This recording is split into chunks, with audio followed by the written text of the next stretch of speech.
uma evidência bíblica que o povo de Israel poderia ter migrado em direção a uma determinada parte do mundo que era completamente desconhecida. Um outro português judeu, refugiado aqui em Amsterdã, escreveu um livro que ficou muito famoso, A Pedra Gloriosa. Inclusive, esse livro foi ilustrado por Rembrandt. Ali, ele também afirma, categórico, ter certeza que os índios americanos eram descendentes dos hebreus. Se isso tudo já não fosse suficiente para deixar os europeus apavorados, no século XI, um rabino do sul da França, um rabino provençal chamado David Kimchi, ele escreveu um curiosíssimo relato onde ele deixava bem claro que uma parte do povo de Israel teria migrado para uma ilha, e essa ilha, atenção, estou falando de um escrito do século XI, essa ilha já falava de um país chamado Brasil. Muito bem, uma vez que você tem essas coincidências, uma vez que você tem esses escritos, tudo levava a crer que realmente os índios eram descendentes de Israel. Para piorar a situação, eu estou falando para piorar do ponto de vista desta interpretação, o que acontece? Se você que está me ouvindo agora já teve a oportunidade de escutar hebraico e de escutar tupi ou qualquer língua do ramo tupi-guarani, você vai perceber que existe uma série de coincidências fonéticas. São línguas que são bem parecidas. Portanto, os padres mais ilustrados, quando começaram a chegar no Novo Mundo, esses então foram entrando em estado de pânico, que para eles havia uma série de coincidências linguísticas.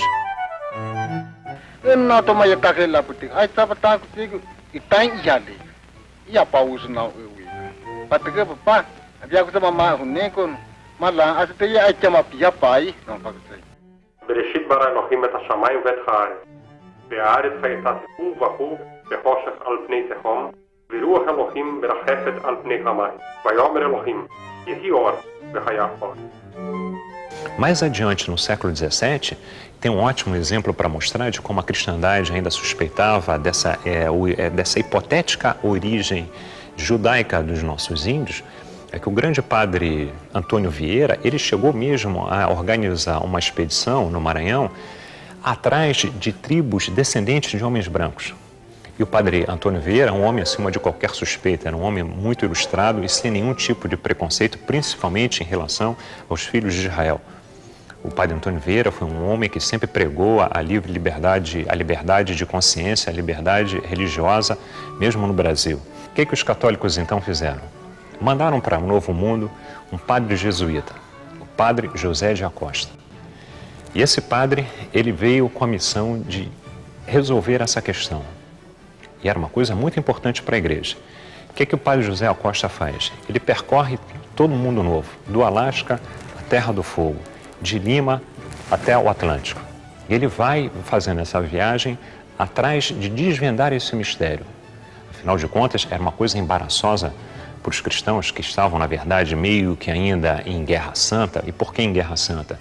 Porque desde o século XII, quando a inteligência católica, eu estou falando agora do maior pensador católico da Idade Média, quando Bernard de Clairvaux pensou a expansão do catolicismo pelo mundo, ele já tinha pensado, lá no século XII, lá na Idade Média, ele já tinha pensado que a luta do catolicismo contra as outras religiões passaria necessariamente pelo Atlântico.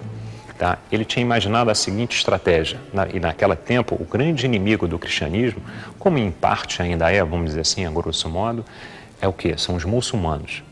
E havia toda uma disputa de Jerusalém entre muçulmanos e cristãos. Isso aí que deu origem ao movimento das cruzadas lá na Alta Idade Média. O que esse padre pensou, Bernard de Clairvaux? Ele pensa a seguinte coisa: a cristandade ela deveria atacar o Islã em 3 frentes diferentes, sendo que uma das frentes ia passar pelo Atlântico. Eles deveriam expulsar os árabes da Península Ibérica, descer em direção à África, eu estou falando no século XII, e encontrar um reino cristão de um tal rei que era chamado de Prestes João. Muito bem, então o que acontece? Para a cristandade se apoderar do novo mundo e trazer a palavra do Senhor era uma coisa muito importante. Tanto é que quem conhece um pouco de história colonial americana, e pouco importa em que cidade você está, se é em Recife, se é em Olinda, se é em Salvador, se é em Cusco, se é em Lima, se é em Potosí, pouco importa onde você vá, mesmo na cidade do México, a vanguarda da cristandade são as várias ordens religiosas que começam a se instalar. Portanto, o nosso padre José Acosta, a grande missão que ele tem é de desvendar esse mistério.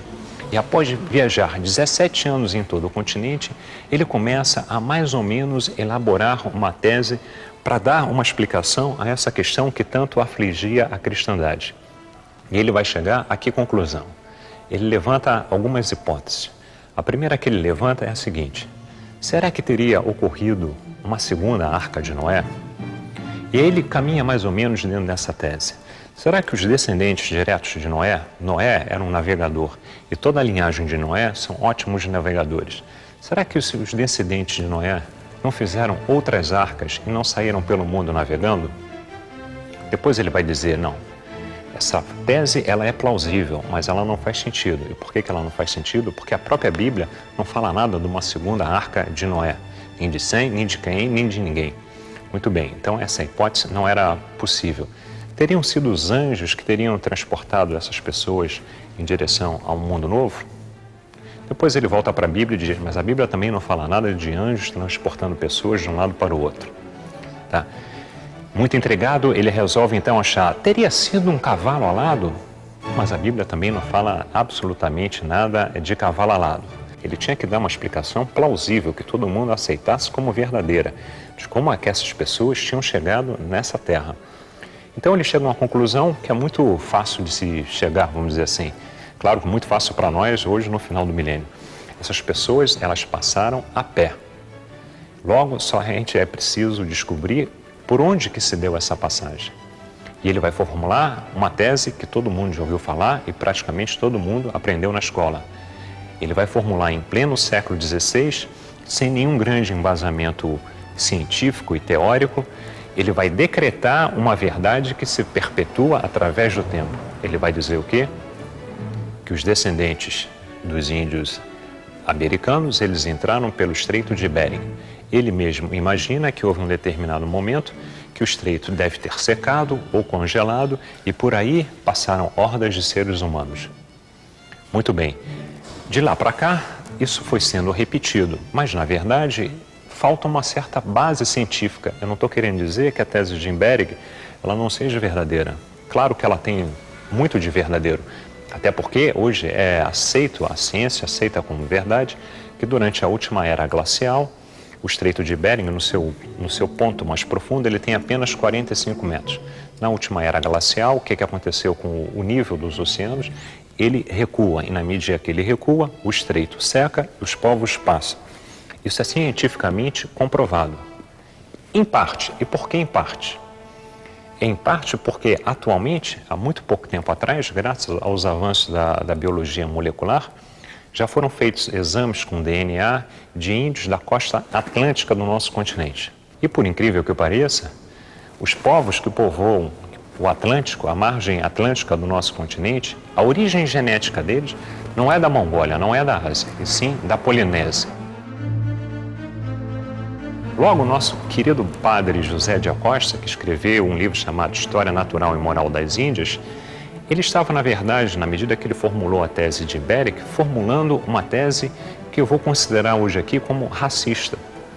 E por que racista? Porque ele, sem grandes fundamentos científicos, ele decidiu, e a humanidade acabou comprando a ideia desse padre, que os pais, os avós, os bisavós dos nossos índios eram mongóis.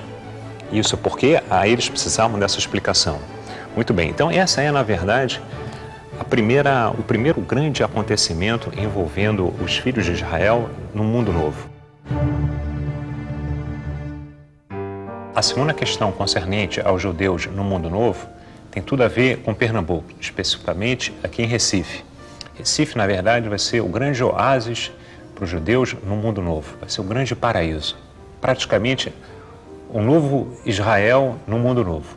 E por que isso? Porque aqui eles vão chegar junto com Maurício Nassau, até mesmo antes do Maurício Nassau. Eles vão chegar quando os holandeses conquistarem Pernambuco em 1630. Mas antes de a gente falar como é que foi a chegada em 1630, eu acho interessante a gente contar o que era, na verdade, quem estava por trás da chegada dos holandeses, porque em geral a gente fala porque os holandeses chegaram, os holandeses, mas na verdade quem chega, quem se instala, quem toma conta de Pernambuco não é a nação holandesa, é uma companhia de comércio. mais ou menos como se fosse hoje em dia uma multinacional. O Nassau, por exemplo, ele era um executivo da empresa. Ele, quando veio trabalhar em Pernambuco, ele veio que nem qualquer executivo de hoje em dia de uma multinacional. Ele veio com salário, ele veio com participação nos lucros da empresa, ele veio com roupa, casa e empregados pagos pela empresa. Isso mais adiante a gente vai ver que é um grave motivo de discórdia entre ele e a companhia. Mas o que aconteceu? O primeiro ataque que que a companhia vai fazer aqui no Mundo Novo, aqui na colônia portuguesa, vai ser lá na Bahia, em Salvador. Em 1624, Willikens, o coronel Dorf e o legendário corsário Piet Hein participam do primeiro desembarque na Bahia. O desembarque, do ponto de vista militar, ele é um fracasso. Ele é um fracasso porque os holandeses não conseguem se estabelecer na Bahia. Um ano depois, eles estão expulsos. Do ponto de vista econômico, financeiro, vamos dizer assim, ele ainda é mais ou menos aceitável, porque eles conseguem roubar o carregamento anual que tinha pau-brasil, cana, gengibre, uma série de produtos. Muito bem. Há pouco eu falei que Piet Hein é um corsário legendário. O que é um corsário? O que marca a diferença de um corsário para um pirata? O pirata é aquele que faz um ataque, faz um roubo, ataca um barco e pega o ganho para si. O corsário, em geral, ele tem alguém financiando ele. Na verdade, tudo aquilo que ele roubar, ele vai depois entregar para uma terceira pessoa. E no caso do Piet Hein, o que ele faz? O Piet Hein, eu acho até que ele é um dos maiores inimigos da frota espanhola ao longo da história. Em 28, ele volta para um novo mundo e ele vai fazer um ataque fantástico. Ele vai roubar todo o carregamento anual de prata dos espanhóis. Tá? Os espanhóis, por uma questão de segurança, os portugueses faziam a mesma coisa no Brasil. Eles embarcavam tudo em todos os navios que eles tinham e a frota, ela navegava junto em direção ao Novo Mundo. E por que eles faziam isso? Porque era uma maneira mais prática de você defender contra os perigos que existiam no alto mar.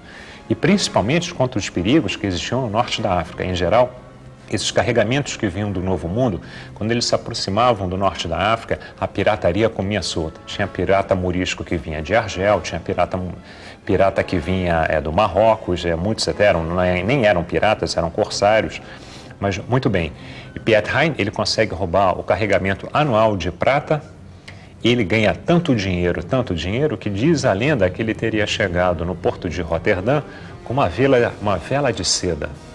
Isso é um exemplo, uma lenda que mostra o exemplo da quantidade de dinheiro que ele levou para a companhia. E é com esse dinheiro que é roubado dos espanhóis que essa companhia vai promover o ataque a Pernambuco. Muito bem, então eles vão desembarcar aqui e vão ficar durante 24 anos em Pernambuco.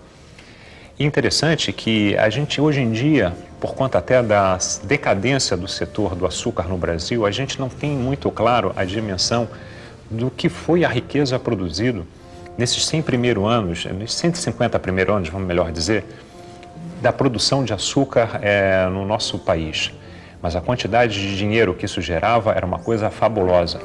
O açúcar, aí na transição do século XV e XVI, quem tinha açúcar em casa, quem tinha dinheiro para comprar açúcar, tá, eram apenas as pessoas que tinham um determinado poder aquisitivo. Só para você ter uma ideia, o açúcar, os ricos burgueses, quando recebiam em suas casas, se você fosse convidado para ir na casa de um rico burguês para um jantar e ele tivesse muito dinheiro, ele salpicava o prato de açúcar para mostrar status.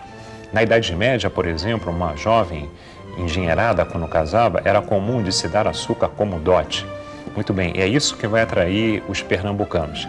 Agora, existe toda uma lenda, existe toda uma história que não se comprova historicamente, que teria sido a comunidade judaica de Amsterdã que teria empurrado a companhia no sentido de tomar conta do Brasil. Por que existe essa lenda? Porque os judeus eles foram expulsos da Península Ibérica em 1492. Estou falando de Espanha inicialmente. Lá eles tinham vivido durante muito tempo, na época que os muçulmanos invadiram a península, eles viviam de maneira muito bem integrada.